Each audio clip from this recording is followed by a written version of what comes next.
Olá pessoal, sou o professor Marcel Santiago e hoje eu vou falar um pouco para vocês dos filósofos pré-socráticos. Vamos lá?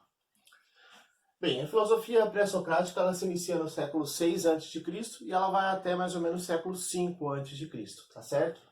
É o primeiro período da filosofia, é muito bom frisar isso. Então, ela nasce nas cidades de Jônia, Mileto, Éfeso, Eleia, né? Nesses lugares aqui onde nascem, então, os primeiros filósofos, né? Onde surgem os primeiros filósofos, que são chamados os pré-socráticos, porque vem antes de Sócrates. Com esses filósofos aí dessas cidades, então surgem as chamadas escolas filosóficas. Percebem que as escolas muitas vezes levam o nome da cidade de onde surge, ou às vezes da corrente de pensamento.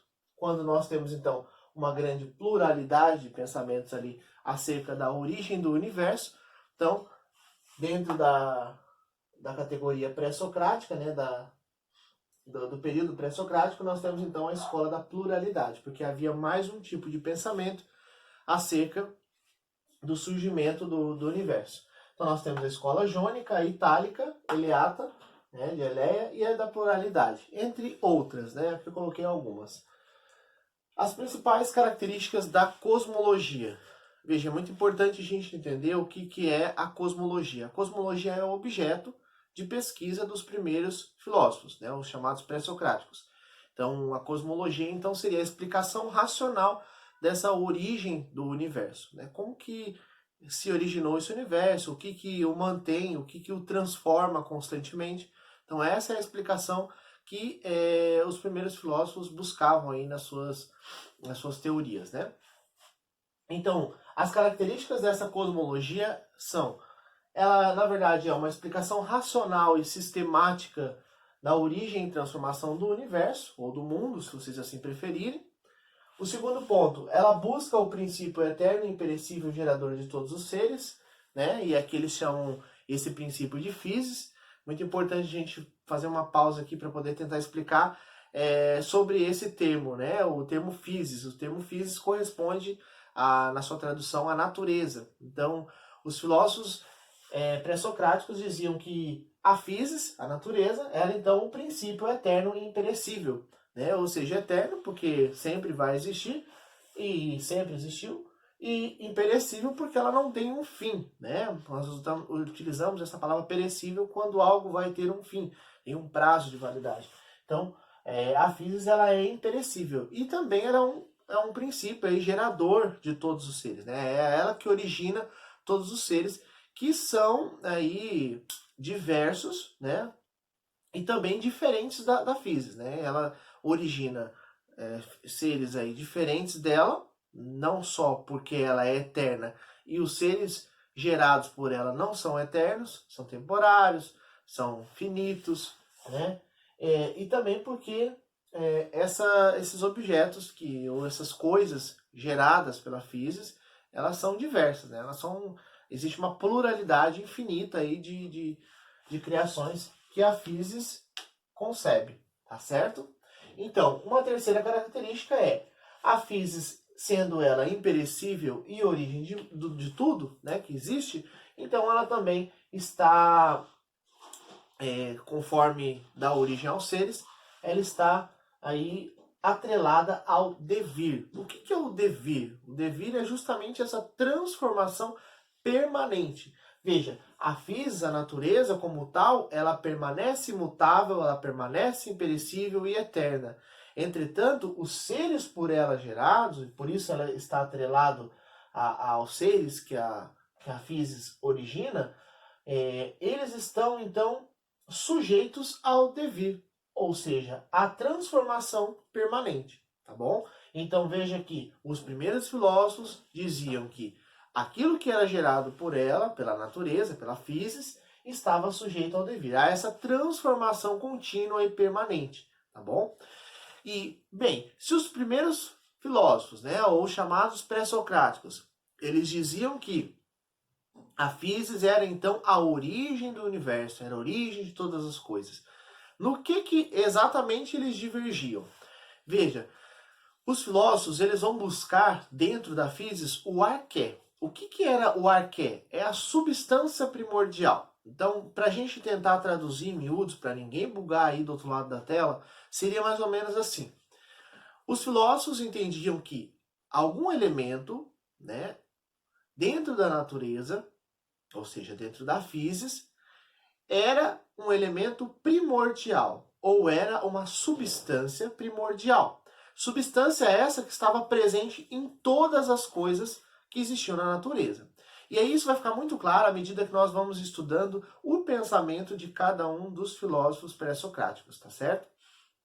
Então, é muito importante entender que os filósofos buscavam na physis o arqué, né? Ou seja, algo específico da physis que fosse, então, esse algo específico, uma substância primordial, uma substância presente em tudo que existe, tá ok?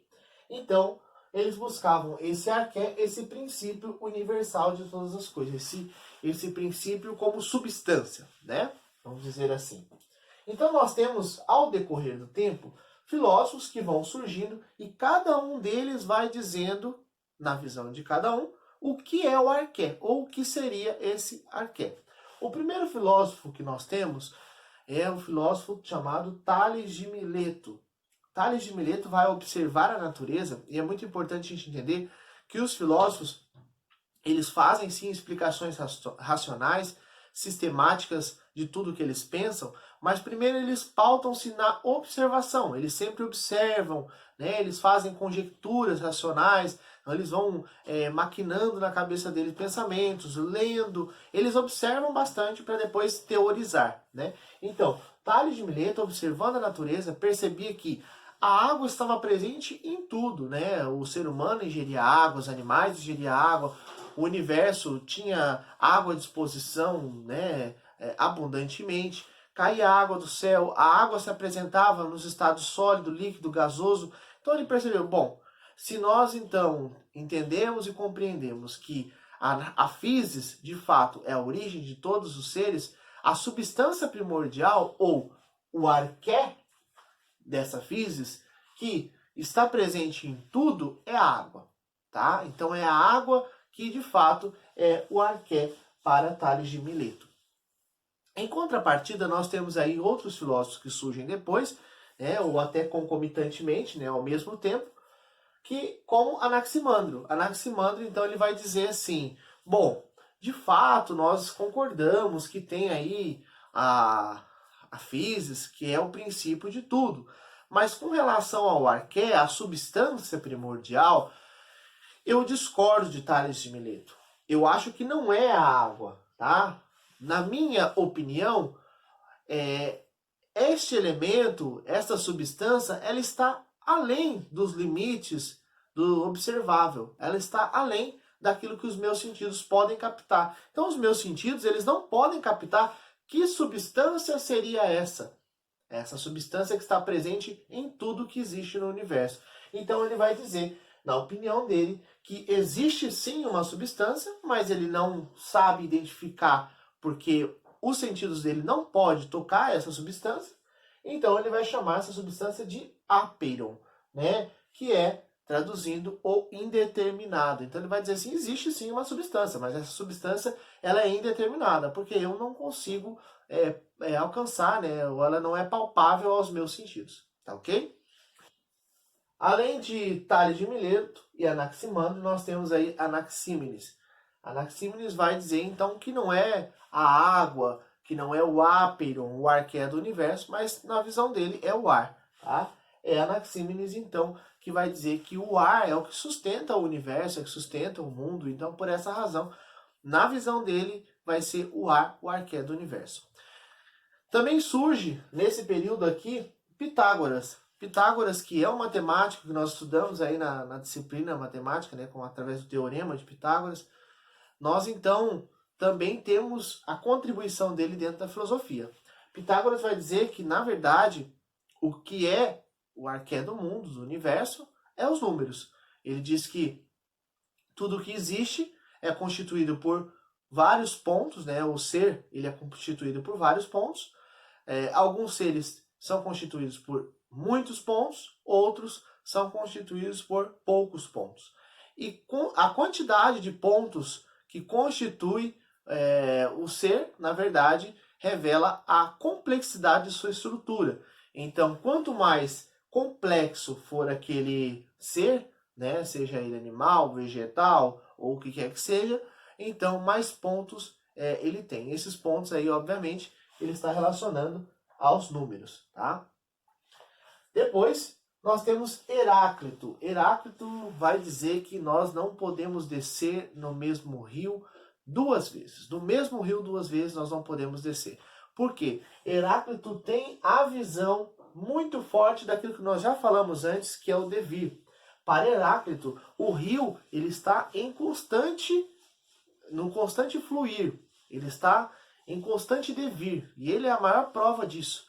Quando nós entramos no rio, ele é um. E quando nós saímos e voltamos, ele já está, obviamente, de uma outra forma. Por quê? Porque ele está constantemente sujeito ao devir. A transformação do rio é permanente.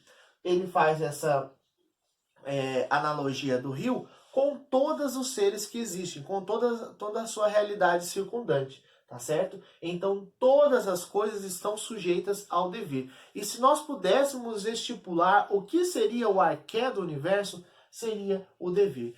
Ou seja, o devir é aquilo que está constantemente transformando as coisas e, por que não, originando o universo. Tá certo? Então, para Heráclito, o devir é o arqué. Entretanto, tendo em vista que seus antecessores também diziam ou identificavam no arqué elementos da natureza, Heráclito diz, bom, se de fato eu tenho que identificar um elemento na natureza que se aproxime do devir, dessa capacidade tremenda de transformação constante, seria o elemento do fogo. O fogo sim tem essa propriedade de transformação permanente, tá bom? Então ele diz que se fosse para identificar, então identificaria como sendo o fogo. Parmênides, que é um outro filósofo pré-socrático, ele já vai dizer que, na verdade, é o ser. Quando ele postula, ou quando ele fala, ele afirma que é o ser, na verdade, Parmênides aqui está sendo um pouco diferente dos seus antecessores e está sendo metafísico. Ou seja, ele está indo além da física, né? Água, terra, fogo. Não, ele não está se baseando nesses elementos. Ele está se baseando em algo muito mais profundo. Algo que vai além da física. Meta, além da física. Metafísica. Então, Parmênides está falando que, na verdade, o que existe é o ser. Tá bom? Então, para Parmênides, diz assim, ou existe algo que é, ou algo que não é. Ou existe o ser, ou existe o não ser. Como o não ser não existe, então eu só posso dizer que existe o ser. Por essa razão, para Parmênides, o arqué do universo é o ser. É aquilo que existe. Tá bom? Empédocles, ele já vai dizer que existem, então, 4 elementos. Fogo, água, terra e ar. Ele já vai abrir mais o leque e vai dizer que são 4 os elementos que são aí o conjunto que compõe o arqué do universo. Então, para Empédocles, esses 4 elementos, eles estão sujeitos a 2 forças, amor e ódio. O amor é a força de união, é uma força que existe na natureza que une esses elementos formando diversas coisas. E o ódio é também uma outra força contrária ao amor que desune essas substâncias, né, e vão dissociando elas e também está presente na natureza. Então, para Empédocles, são esses 4 elementos que são o arqué do universo. E por último, nós temos Demócrito, que já vai dizer aí, bem lá atrás, né, antes de Cristo, vai dizer que na verdade o arqué do universo é o átomo, né? Então ele se antecipa, né? E dizendo que existe partículas indivisíveis e invisíveis, que é chamado então de átomo. Então ele diz que existe essas partículas que não são perceptíveis aos nossos sentidos, porque são invisíveis, e ao mesmo tempo elas são indivisíveis e estão presentes em tudo que existe. Ele é a substância primordial. Ele é então, o átomo é o arqué do universo. Tá bom, gente? Passei aqui rapidamente sobre esses filósofos. O intuito dessa aula não é nós adentrarmos profundamente na filosofia de cada um desses pré-socráticos, mas é simplesmente citar o que é o arqué principal para eles e entender um pouco como que se deu, então, a partir dos pré-socráticos, essa tentativa de compreensão da origem do mundo e da transformação dele, tá bom? Eu espero que vocês tenham gostado da aula e a gente se vê na próxima. Valeu? Obrigado!